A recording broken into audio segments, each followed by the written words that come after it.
A gifted athlete like his father Bill Cosby, Ennis Cosby had just started to overcome childhood struggles when his life bizarrely ended at 27 years of age.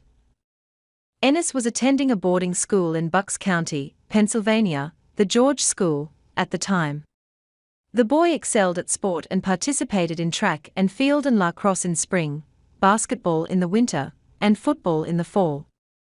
He enjoyed playing sports, and his teammates often joked that his proud dad Bill thought himself to be the coach, as he'd give everyone pointers. After Ennis graduated high school, he followed his father's suggestion and applied to Morehouse. However, the academic demands had his freshman year end with a 2.3 grade point average.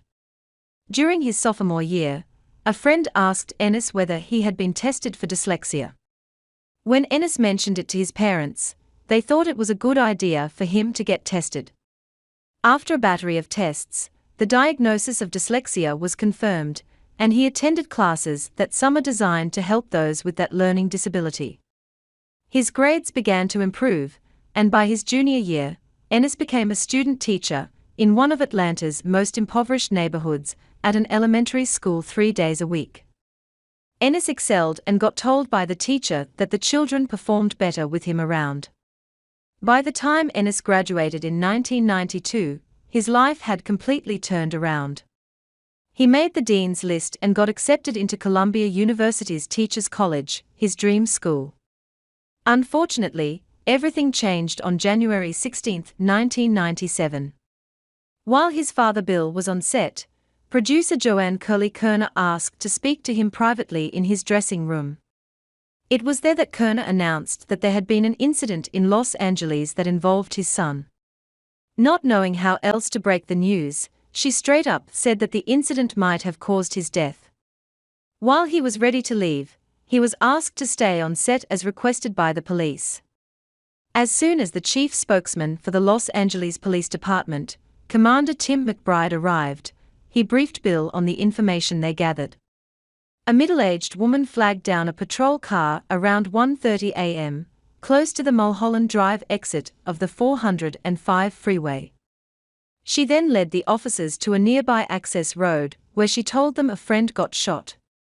On Skirball Center Drive, police found Ennis' body lying next to his green Mercedes convertible.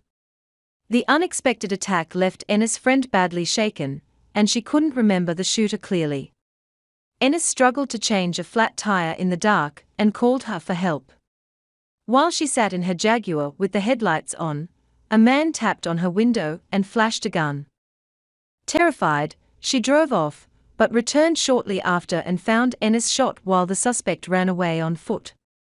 According to the police spokesman, nothing was taken during the attack. With Ennis' Rolex still on his wrist and a few $20 notes in his pocket, the only other thing Ennis had on him was in his hand, a pack of American Spirit cigarettes. At the time, however, his mother Camille didn't beat around the bush in a 1998 op-ed piece, saying, "I believe America taught our son's killer to hate African Americans." Bill Cosby has had quite an eventful past, having been plagued with issues and controversies throughout his career. Aside from the tragic loss of his son, he was mired with legal troubles.